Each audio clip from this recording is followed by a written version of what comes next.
Hello everyone, this is Utkarsh Shukla from Utkarsh education.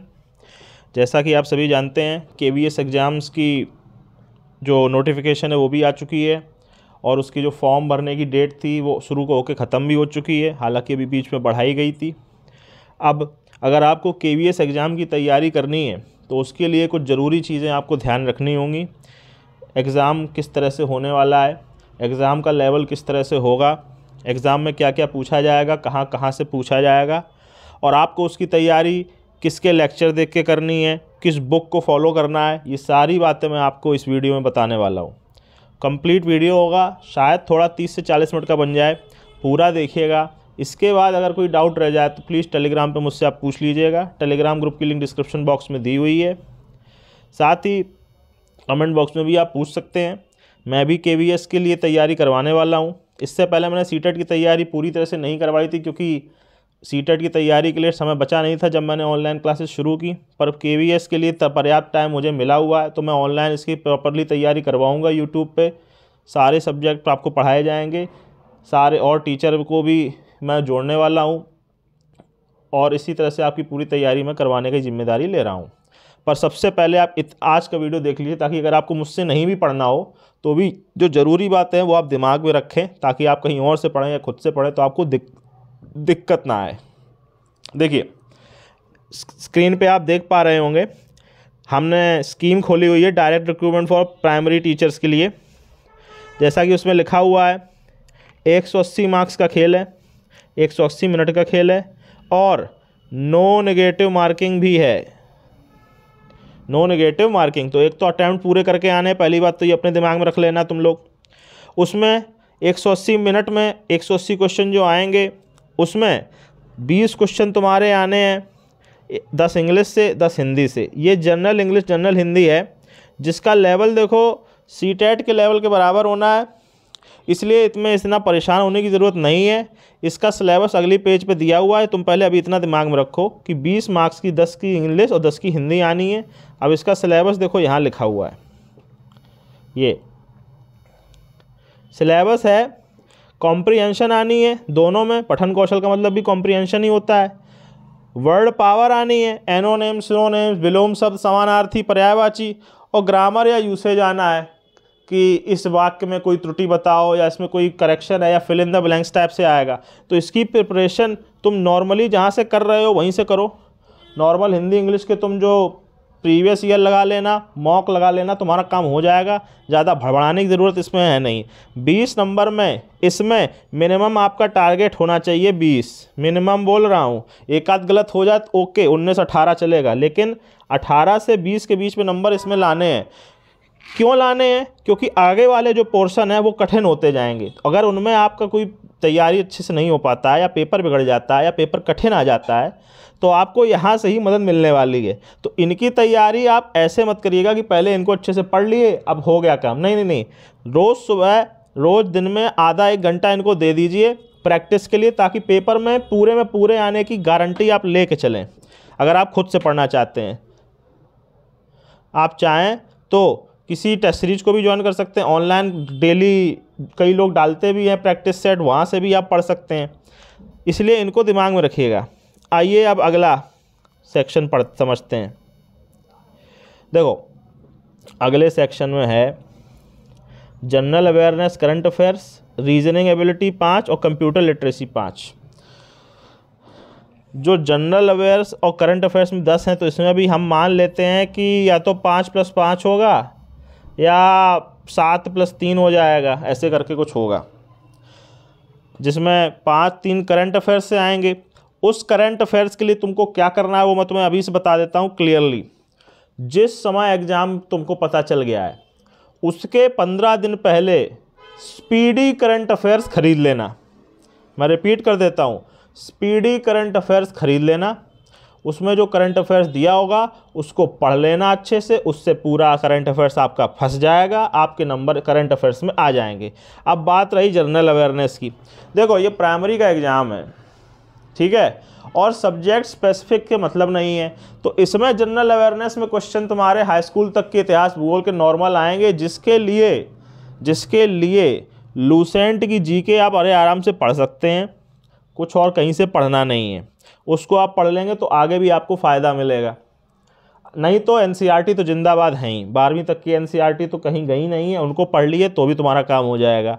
कोई अलग से किताब खरीदने की ज़रूरत नहीं है। इन दी एंड चाहो तो यूथ की या घटना चक्र की ले लेना, ओवरऑल जीएस फॉर केवीएस, अगर मन हो तो, नहीं तो इतने से काम तुम्हारा चल जाएगा। रीजनिंग एबिलिटी तो रीजनिंग है, उसकी टेंशन तुम मत लो, वो हम खुद कराएंगे।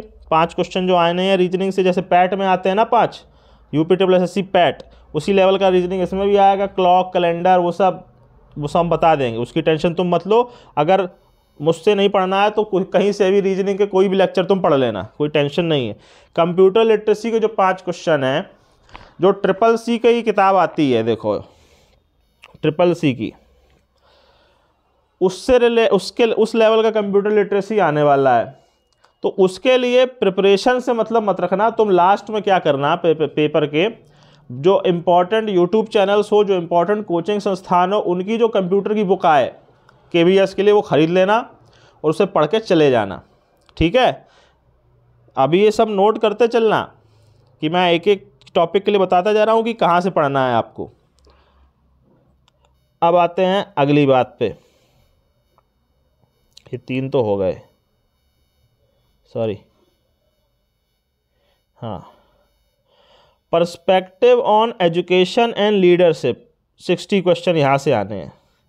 ये देखो सीटेट के लेवल का नहीं है।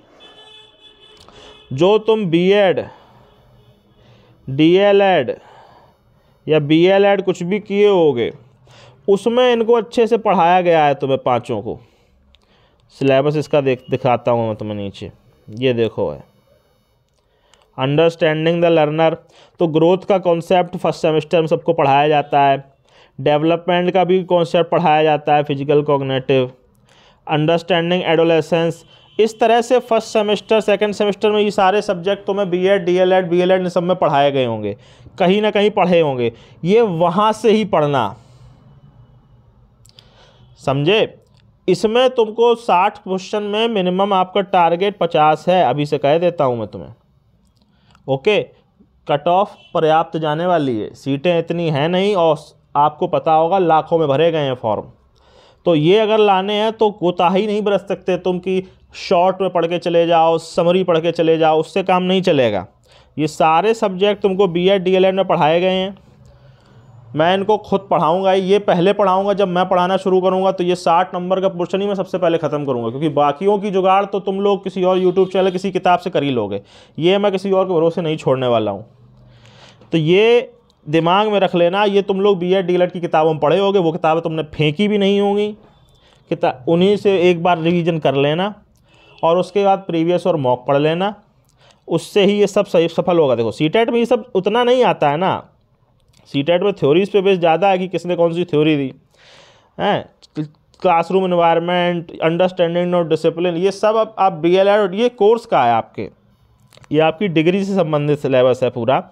कंडक्टिंग, क्रिएटिंग लर्निंग एनवायरनमेंट, ये सब कुछ, स्कूल ऑर्गेनाइजेशन, पर्सपेक्टिव एजुकेशन, इसमें एनईपी, शिक्षा का अधिकार अधिनियम, पुराने वाले स्कूल करिकुलम, ये सब आप पढ़ चुके होंगे। एनईपी भले ही ना पढ़े हो बीएड, डीएलएड में, क्योंकि वो तभी नई नई आई होगी, तो वो अलग से क्लास तो डली हुई है यूट्यूब पे कई सारी, मैं भी पढ़ाऊँगा, वहाँ से भी पढ़ सकते हो। लेकिन ये सबकी प्राइमरी तैयारी अगर तुम्हें करनी है ना, तो उसके लिए तो सर आपको पुरानी किताबें बीएड, डीएलएड की उठाओ। अगर पैसा ना हो, पैसा हो तो देखो कई लोग अलग अलग अपनी किताबें छापने करेंगे, लेकिन उसमें करेंगे क्या कि वो जैसे लिख देंगे कि बाल विकास या child pedagogy section for KVS, और उस एक किताब बढ़िया दे देंगे तुम्हें। उसमें दिया अगर शॉर्ट में हुआ, अगर उसमें शॉर्ट में दिया हुआ तो आप मर जाएंगे, नंबर आपके आएंगे नहीं। तो मैं आपसे हाथ जोड़ के विनती करूँगा कि अगर आपकी बीएड और डीएलएड की जुगाड़ हो सकती है पुरानी किताबों की और उनमें इन टॉपिक्स की, तो वहाँ से ज़रूर पढ़ लीजिएगा, तुमको कहीं और से पढ़ने की ज़रूरत नहीं पड़ेगी। अगर तुमको चाहिए है कि जल्दी जल्दी मिल जाए तो इतनी किताबें मार्केट में आती ही हैं, केवीएस फॉर 60 से ये 60 मिनट के पोर्शन, 60 नंबर के पोर्शन किताब केवीएस की अब सब लोग छापना शुरू कर ही दिए। अड्डा, टीचर्स अड्डा छाप दिया है, और भी कोचिंग सब छापने लगे ही हैं, तो वहाँ से भी तुम ले ही सकते हो। लेकिन इस बात की कोई गारंटी नहीं है कि उसमें हल्का नहीं छपा होगा, ठीक है। अब आया जो सब्जेक्ट स्पेसिफिक सिलेबस है, रिफर्स एनेक्चर, आखिरी जो 80 नंबर बचे हैं उसको हम देख लेते हैं कि उसमें क्या है।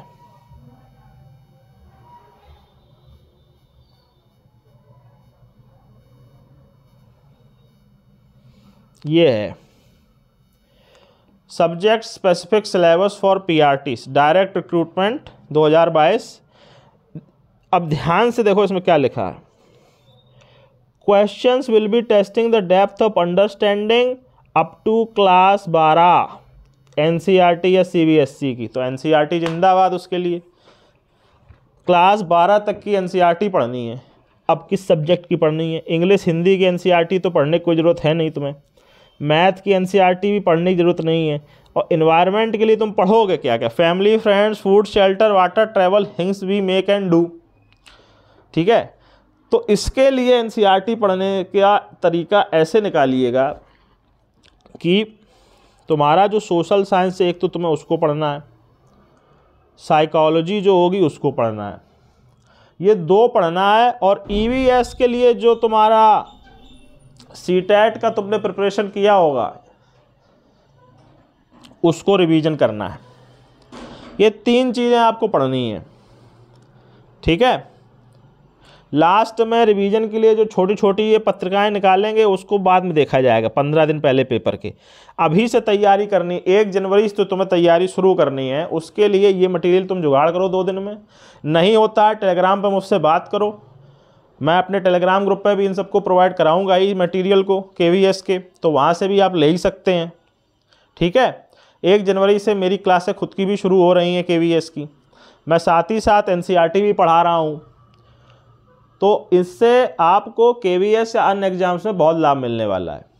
मैं फिर से रिपीट कर देता हूँ, आप लोग प्रामाणिक पुस्तकों को पहले पकड़िएगा, जो एनसीईआरटी और आपकी बीएड डीएलएड की जो किताबें हैं उनसे। ठीक है, सस्ती किताबों, हल्की किताबों के चक्कर में मत रहिएगा। सीटें इतनी नहीं हैं और लोग बहुत ज़्यादा बैठे हैं। अगर आपका एक भी अगर तैयारी हल्की रह गई तो सिलेक्शन होने के चांस बहुत कम है। बाकी अच्छी बात यह है कि इतना टाइम कम भी नहीं है कि हम पढ़ नहीं पाएंगे। आपको बस बिना टाइम वेस्ट किए पढ़ाई शुरू कर देनी है। जिसको अपना टाइम टेबल बनवाना हो, जिसको भी अपना टाइम टेबल बनवाना है, मुझसे टेलीग्राम पर संपर्क करें। मैं आपका टाइम टेबल खुद बनाऊंगा, आपको खुद दूंगा। चाहे 1000 बच्चे मुझसे पूछेंगे, मैं 1000 का अलग अलग बनाऊंगा। तो उसकी आप टेंशन मत लीजिएगा। Thank you very much. This is Utkarsh Shukla from Utkarsh education. जय हिंद।